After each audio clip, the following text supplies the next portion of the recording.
mentioned last Sunday that the long visa process for our son-in-law is over. He's in Santa Barbara with our son, and we're all ecstatic.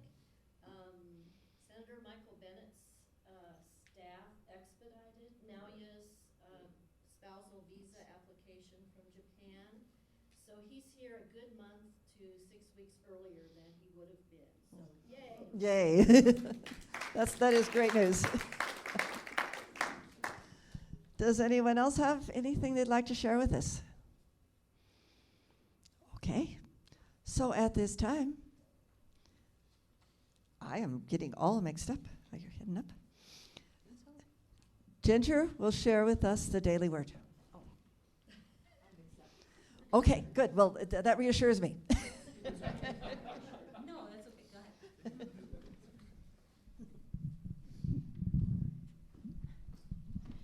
Today is Sunday, November 1st, 2015, and today's word is oneness. I am one with all that is. Gazing into a pool of water, I see my reflection. I smile back at myself, viewing the uniqueness of my face. I dip my hands into the cool water. As the droplets filter through my fingers, I am in awe with how connected I am to my surroundings. I am much more than my reflection. I am one with God and with all of creation. The majesty of divine creation is evident in my surroundings as well. God created me to be strong. Sadness, illness, and worry have no place in my life. Relying on my divine powers of wisdom, understanding, and love, I align myself with the good in every situation. I am one with all that is, and I am at peace. Today's scripture is from 1 Corinthians chapter 12, verse 13. For in the one Spirit we were all baptized into one body, Jews or Greeks, slaves or free, and we were all made to drink of one Spirit. And now let's hold that oneness as we sing Surely the Presence.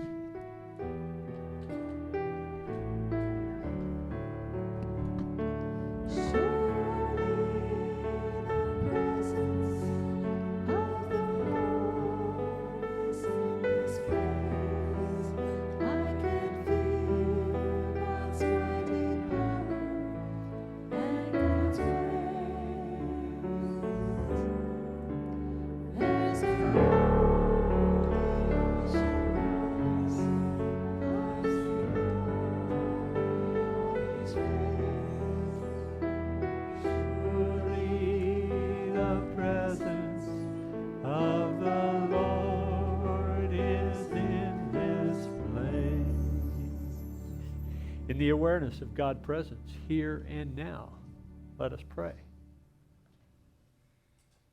Father, Mother God, we give thanks for this opportunity to be open to the awareness of your presence now.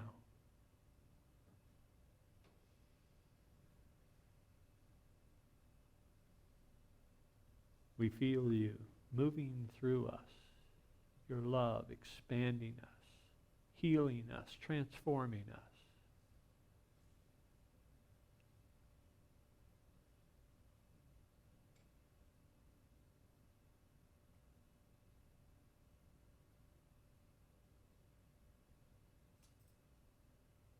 We allow your love to fill us, to spill out from us into this moment. To bless each and every one in this room, in this neighborhood, this city, this state, this country, this planet.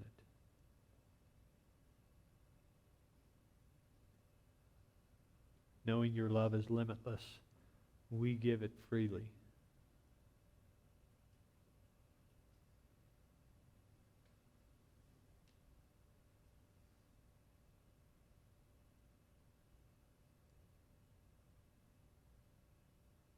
for the blessings of your love, we give thanks. And so it is that together we say, Amen. Well, feeling tricked or treated? How many of you went trick-or-treating last night?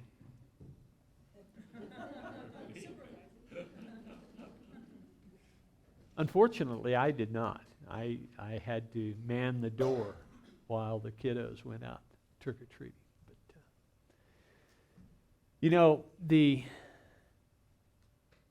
opportunity to feel treated by life as opposed to feeling tricked by life, that opportunity is always with us, right? Every moment. Every moment. We have the opportunity of feeling treated. We have the opportunity of feeling tricked. And you may say, oh, I'm good. I like everything that, I feel blessed all the time. Well, here's a test for you. When something comes up, like this morning, I couldn't find my car keys. I was dressed, ready to head out the door, and I couldn't find my car keys. I looked everywhere. I looked on my desk. I looked in the trash. I looked under the bed. I looked in my pants pockets from pants I wore 4 days ago, knowing full well I went out for some Snickers bars last night just before trick-or-treating. I looked everywhere. I asked Alexandria, have you seen my keys? No, Grandpa. Troy, have you seen my keys? No, Grandpa. Shannon, Jake, Linda, do you have my keys? This went on for 15 minutes. Now,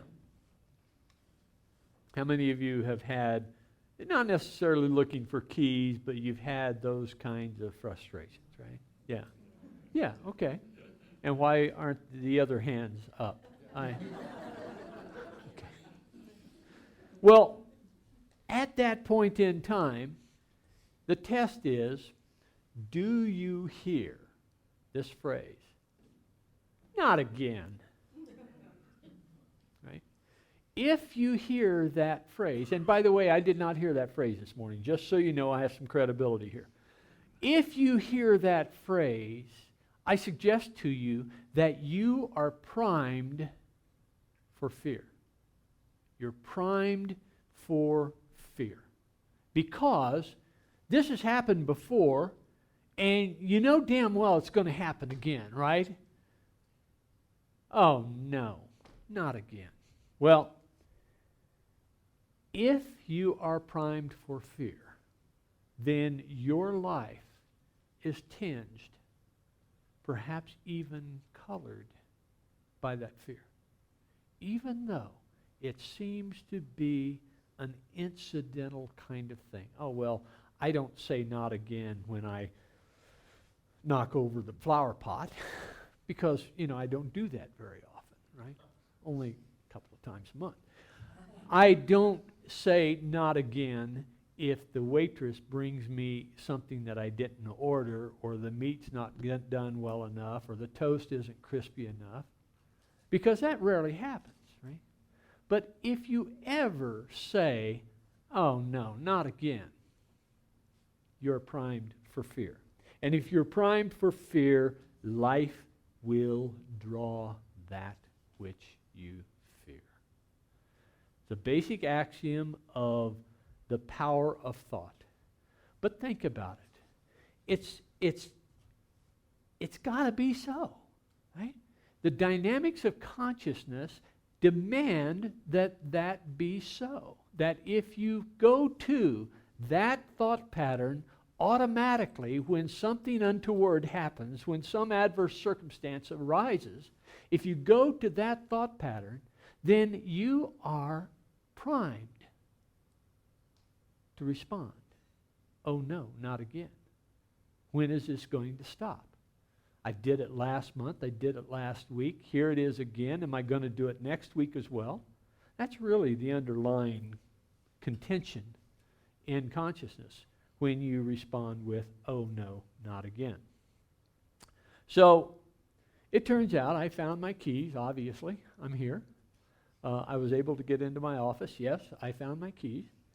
And it turns out they were on my desk. They were on my desk under a pile of paper, right? Well, okay. So that gives me reason to clean up my desk, doesn't it? Well, that response, oh no, not again, or something like it, is an indicator. But it does not have to be a determiner, right? It's an indicator. It's an indicator of where you are at this point in time. But you don't need to be there anymore. You don't need to be there anymore. There's a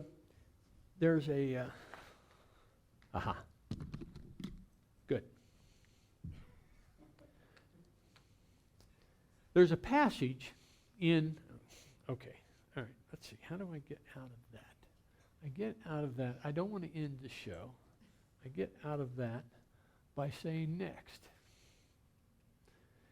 Proverbs 23, 6 and 7.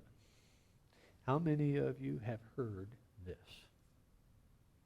Eat thou not the bread of him who hath an evil eye, neither desire thou his dainty meats. For as he thinketh in his heart, so is he.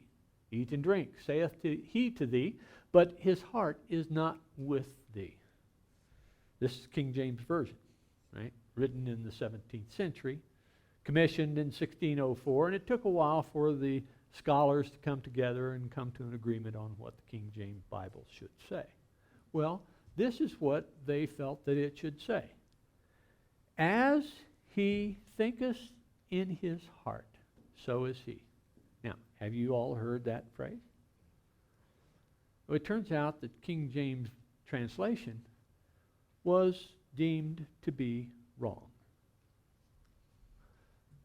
The NRSV, which is more scholarly, more recent version, in the 60s, 70s, and 80s. It was commissioned by actually a group of Catholic scholars. And if you're not familiar with the way the translations come about, there is an organization that says we need to have a version of the Bible that is not that, right? And there's some 30, 40 different versions, depending upon how you count, since the King James. Well, the NRSV was an attempt by the Catholic churches to come up with something that was more accurate than the King James. And it was actually an evolution from the American Standard Version, which was what Charles Fillmore used and which you'll see in truthnewunity.net. But do not eat the bread of the stingy. Do not desire their delicacies. For like a hair in the throat, so are they. Eat and drink, they say to you, but they do not mean it. Okay. What's a hair, like a hair in the throat? Yeah, exactly. Exactly. Where did, as he thinketh in his heart, so is he? Where'd that go? Well, it disappeared into the imagination of those scholars in the 17th century that thought that that would be a better way to express that. But a hair in the throat. Yeah, you can relate to that, right? Right? You may, in fact, attempt to dig it out, but probably the better approach is to take a lot of water. But nonetheless, like a hair in the throat. Okay. Well, I like this idea of as he thinketh in his heart, so is he, right? It's okay. It's still a truth in my mind, even though the scholars of the 17th century thought that it was a better choice than what the scholars of the 60s, 70s, and 80s thought. Nonetheless, as he thinketh in his heart, so is he. There is, in Charles Fillmore's work, in 12 Powers of Man, page 144 of the printed books, he says, thoughts are things. They occupy space in the mental field. A healthy state of mind is attained and continued when the thinker willingly lets go of the old thoughts and takes on the new. This is illustrated by the inlet and the outlet of a pool of water. Stop the inlet and the pool goes dry. Close the natural outlet and the pool stagnates. Or, like the Dead Sea, it crystallizes its salts until they preserve everything that they touch. Indeed, the oceans of the world are an accumulation of the salts of the land, right? I mean, that's how they got salty, was because of the erosion and the salting of the sea.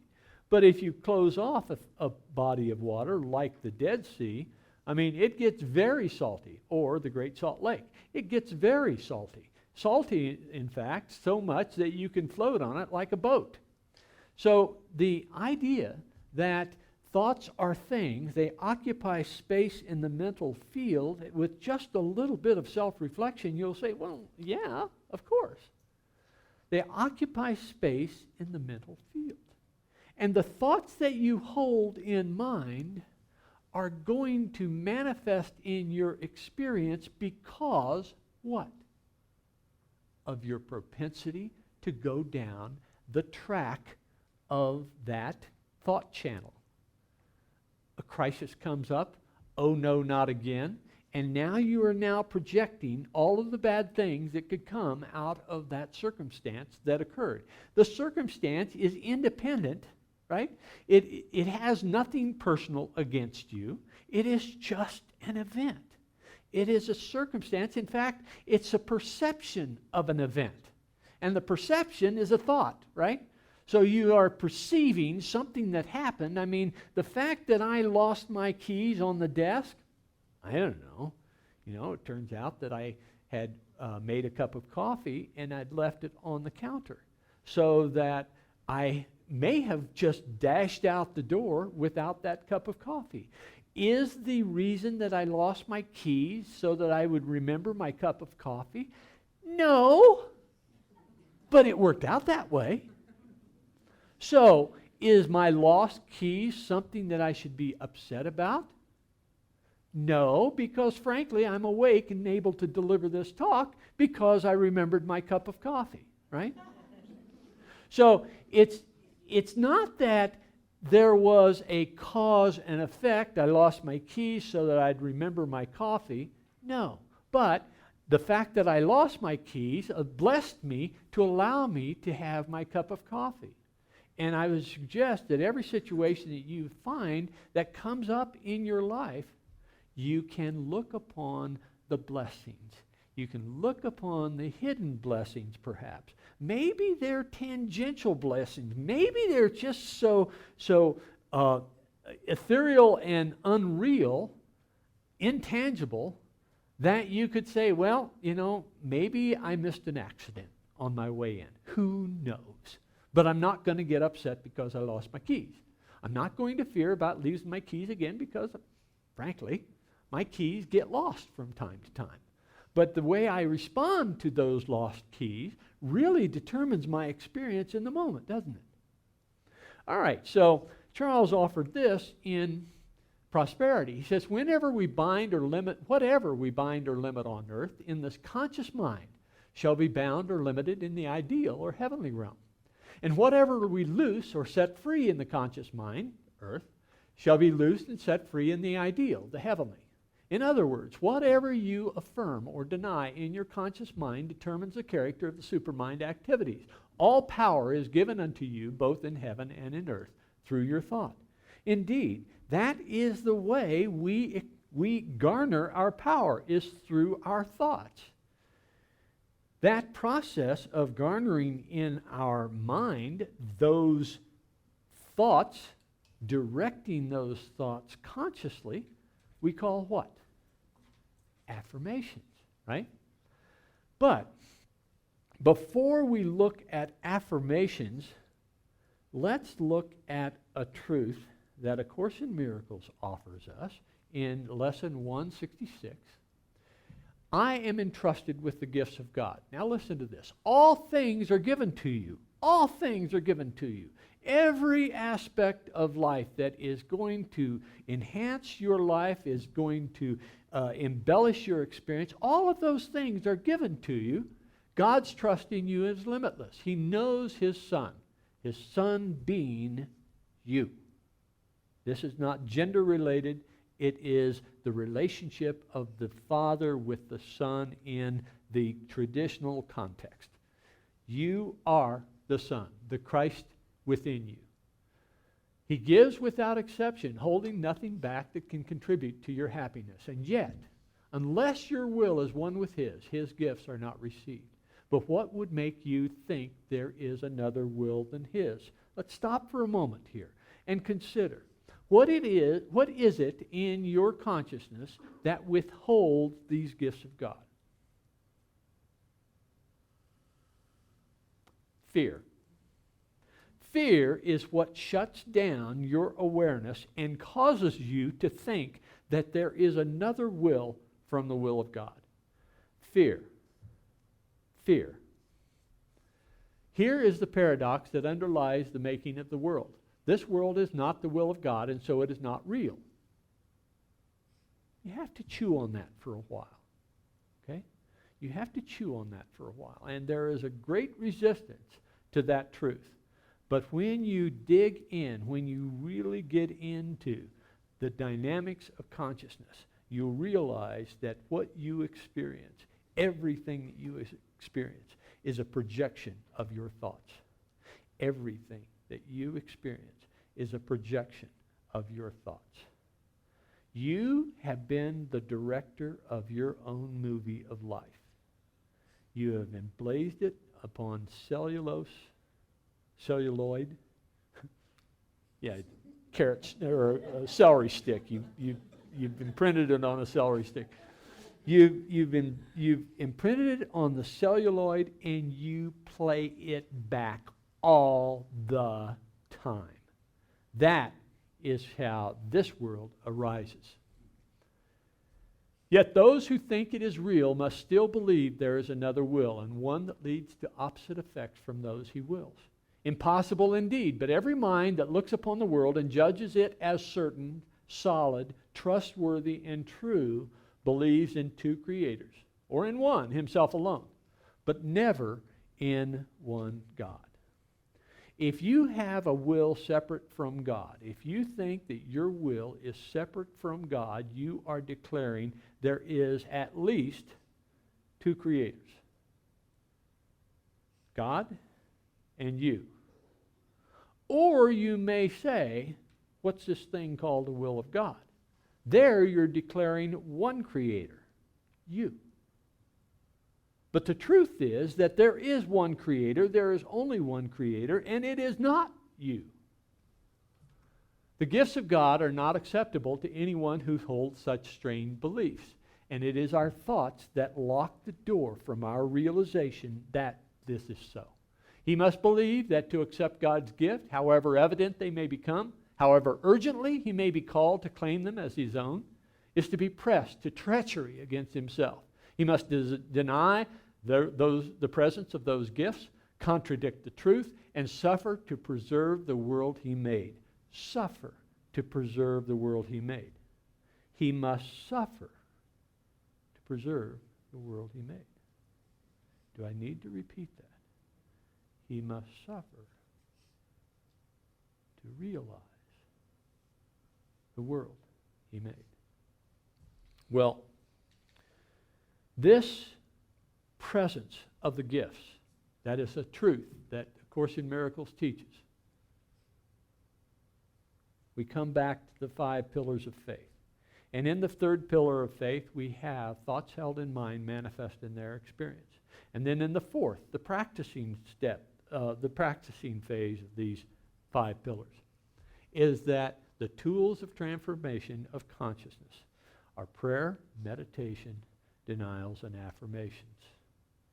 Those are the tools that we use, that we can use if we choose. Those are the tools that we can use to change this underlying consciousness, to change the thought tracks in our subconscious mind, to allow us to be more responsive to the events of the moment without putting any connotation of a personal affront to those events, but be responsive to those. Take responsibility for the way you respond. So, in these 5 pillars of faith, then, it turns out the thoughts we hold in mind manifest in our experience, and the way to change our thoughts are through affirmations and denials. Affirmations and denials. Denial is to remove the power that we have invested in some aspect of our reality. The power that we have invested in some aspect of our reality might be, where did those keys go? I'm going to be late. I'm going to be frazzled. My talk is going to be disorganized. People are going to walk out in droves and before I even get to the closing meditation. Right? So this track of fearful thoughts starts to be embedded in my consciousness. So that every time something untoward comes along, some adverse experience comes along, I will drop into that channel, and like water running down a cascade, I will continue to evolve and erode that channel. I will continue to deepen that channel, such that it becomes apparent that there is no other reality but that pattern. Right? Can you feel how that might be so? Now, I know that all of you are at least enlightened enough to know that that is not so for you. However, it is a dynamic of consciousness that we get into our habitual thought patterns, and when something adverse occurs, we go there first. Oh no, not again. That would be a flag. Well, turns out that publications such as Psychology Today says that, the writers for that will say, affirmations, they are really good for you. They're good for you. They help you become more balanced, right? Well, the affirmations that Charles Fillmore talked about years and years and years ago in the 19aughts, the 1910s, the 1920s, the 1930s, what he taught was write the affirmations in the first person. Make those affirmations positive. Express them positively. Allow that there is an emotion that can be attached to it, and when you attach an emotion to the affirmation, even if it's just in the way you express the affirmation, it will have more power. It will be like rushing water to erode a new pathway in the subconscious. State it as a present reality, not something that's going to happen later, but state it as something that is real today. It's like our positive prayer, our affirming prayer, where we state the prayer in a way that affirms that we have what we need right now, and it's only our perception that is limiting us from this realization. Once you state it as a present reality with an emotional charge positively and in the first person, repeat in mind 200 times a day. But if you really want the affirmation to take root, use a denial once. And that denial might be something like, this present adverse circumstance, and that's just kind of a blank over the present adverse circumstance, this, blah, blah, does not have the power to rob me of my joy. These lost keys do not have the power to rob me of my joy. This bad food does not have the power to rob me of my joy.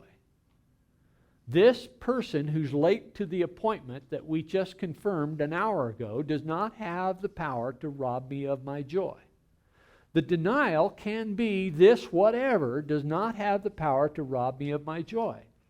So that, what that does is that takes away the power of that adverse circumstance and sets it aside, so that your affirmation can now be planted in that space.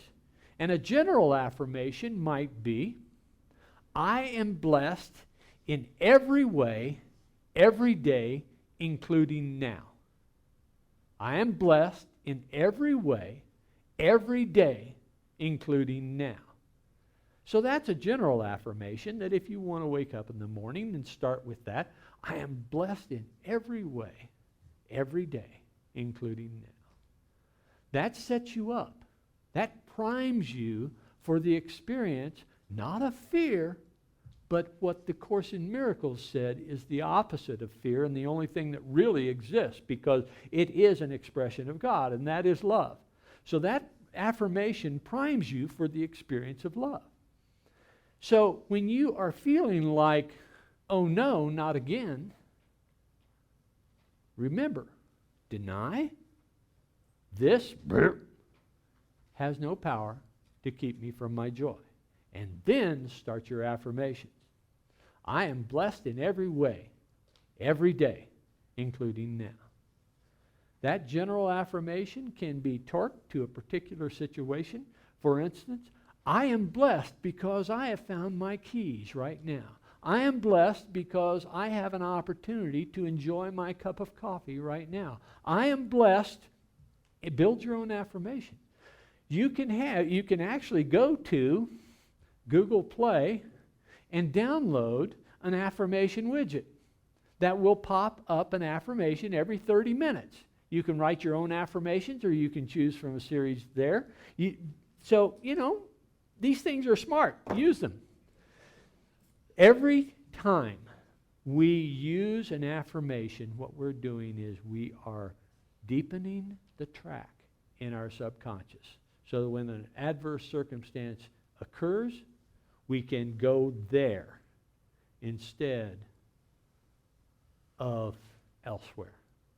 It's up to us. The choices are endless. Choices arise every moment of every day. And the way you respond to those circumstances in your life defines who you are. We'll have our meditation. As we come into our meditation, let us come in with I cast all my cares.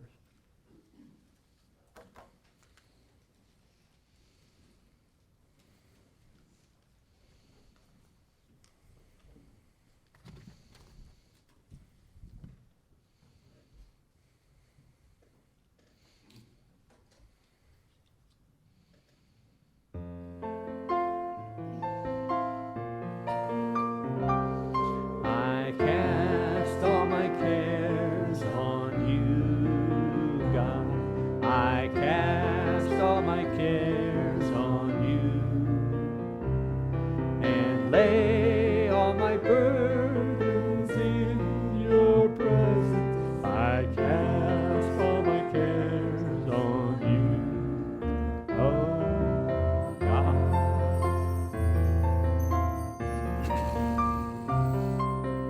I cast all my cares on you, God. I cast all my cares on you. And even when I'm not sure what I should do, I cast all my cares on you, oh God.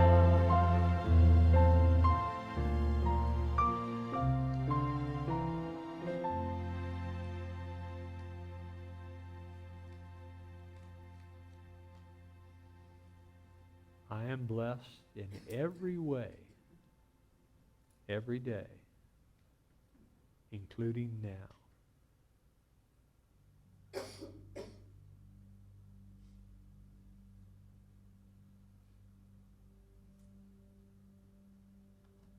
Repeat that in mind. I am blessed in every way, every day, including now.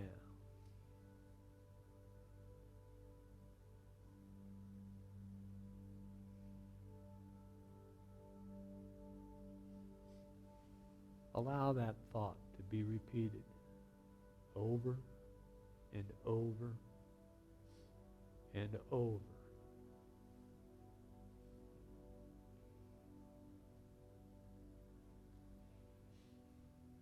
Instead of worrying about traffic, repeat your affirmation. I am blessed in every way, every day, including now.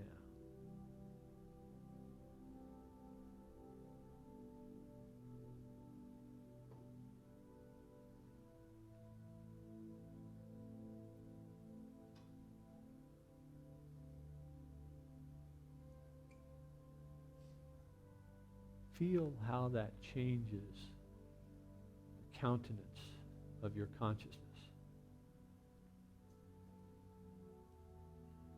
Feel how that one affirmation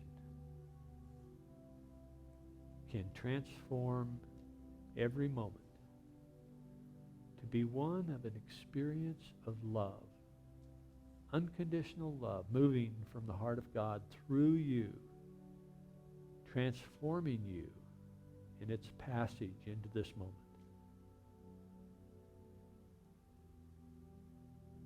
I am blessed in every way, every day, including now.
"10 minutes in the morning, 10 minutes in the evening, 21 days. Notice the difference.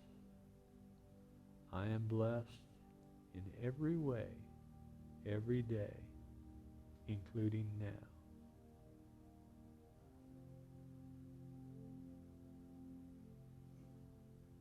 Allow your consciousness to be transformed by your intentional actions, by your practice.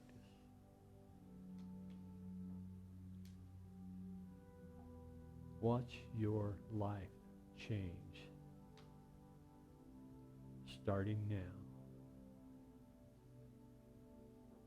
As we come back into this time and space, let us come back sharing the words of the Lord's Prayer. Our Father, which art in heaven, hallowed be thy name. Thy kingdom come, thy will be done in earth as it is in heaven. Give us this day our daily bread, and forgive us our debts as we forgive our debtors. And lead us not into temptation, but deliver us from evil. For thine is the kingdom, and the power, and the glory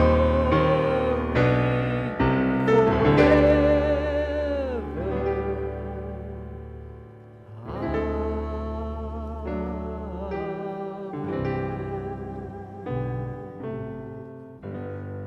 We'll take an offering for unity now. And if you are a contributor through either the website or by an automatic draft, just hold your hands together and feel that offering that you have made to this community. And in the feeling of that offering, let us bless it. Divine love, blesses and multiplies all that I have, all that I give, and all that I receive. I give in love because I trust in God. And once again, Patty Jackson, Irreverence.